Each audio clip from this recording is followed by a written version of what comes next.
Hey, if you're watching this is the replay of, you know it, Friday Night Live at 4:05.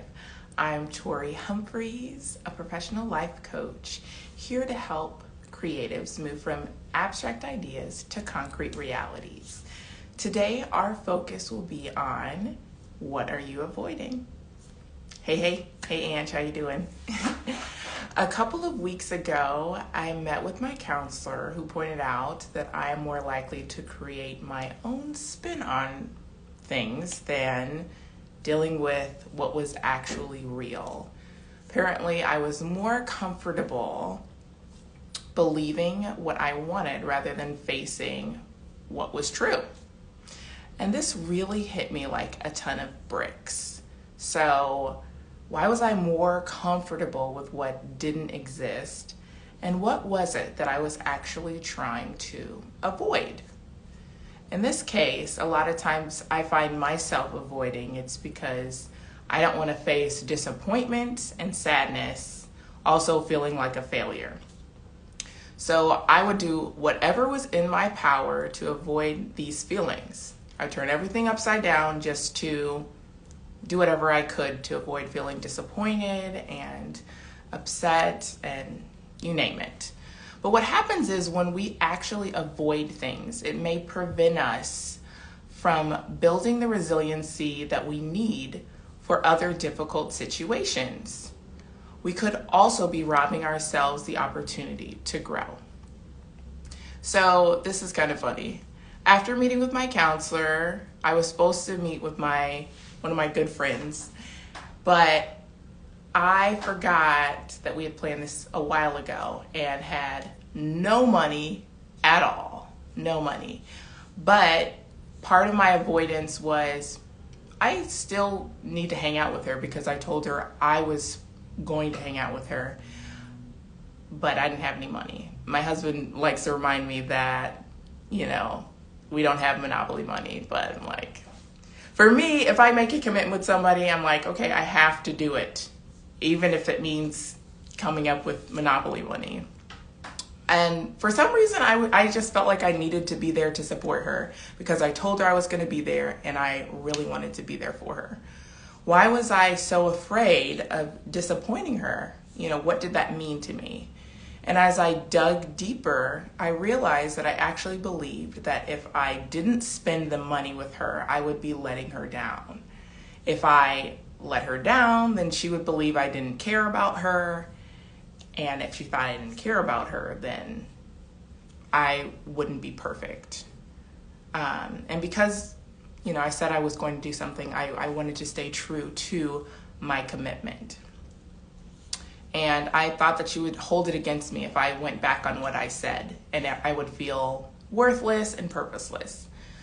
So at the time, spending money felt like a requirement, which in reality, I didn't want to face the fact that I was tight on finances and, didn't want to miss out on the opportunity with her. So just so happened, we actually hang out. And I had found a stash of money. So it wasn't monopoly money, it was real money. And I went, we had fun, but come to find out she was tight on finances too. And so I was honest with her and just shared it with her. And we talked about in the future not spending money in order to hang out. And that was something that, I faced the fact that, I didn't have money. So next time I don't have to worry about not having money to spend time with her. That was something I was avoiding. But also I realized that the avoidance in that area showed up in other areas as well. So once you identify ways in which you avoid in one area, it may just trickle down to other areas as well. So personally, for my business, being honest, the fact that it's not a walk in the park, it's difficult and it requires a lot of me. And let me just list a few ways in which avoiding can show up in creativity. One way it can show up is when we don't reach out to people who could benefit from our creativity because we may have a fear of rejection. Another way, enjoying the fun of creating spontaneously, but not facing the fact that you really want to be consistent but don't like the discipline. How about procrastinating on projects with tight deadlines because of insecurities or anxiety around how you'll be perceived by others? Another way, having a phenomenal idea, bending over backwards to make it happen, even though your resources and time don't allow for it. So I would love to hear just some of the ways in which avoidance has showed up for you guys in your creativity or just in your lives. Feel free, drop it in the chat, ways in which you find yourselves avoiding, because it can definitely affect the way that we create. Sometimes when we are afraid of facing something based on a thought or emotion, we strongly believe a certain outcome will happen. We predict the future as if it was the past. But what if we believed that whatever happens in the future will be for our growth and benefit if we allow ourselves to be shaped by it? If we open ourselves to experience hard things, even if we are uncomfortable. So as always, I have my list of questions for you guys. First question, are there areas in your life where you default to avoiding? 2, why might it be easier for you to avoid at times rather than engaging? 3, how is my creativity impacted by avoidance, if at all?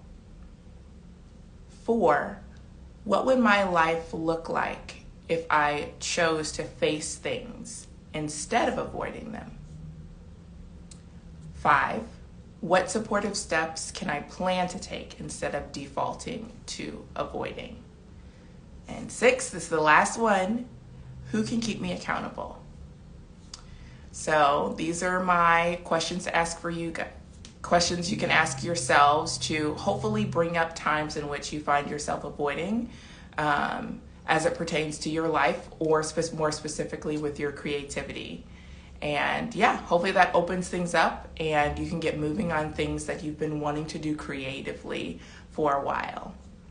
So thanks for watching Friday Night Live at 4:05. If you're ready to step into your dreams but need additional help, let's create a plan together to make your dreams a reality. Just message or email me to set up a time to talk. Thanks for watching, guys. See you later.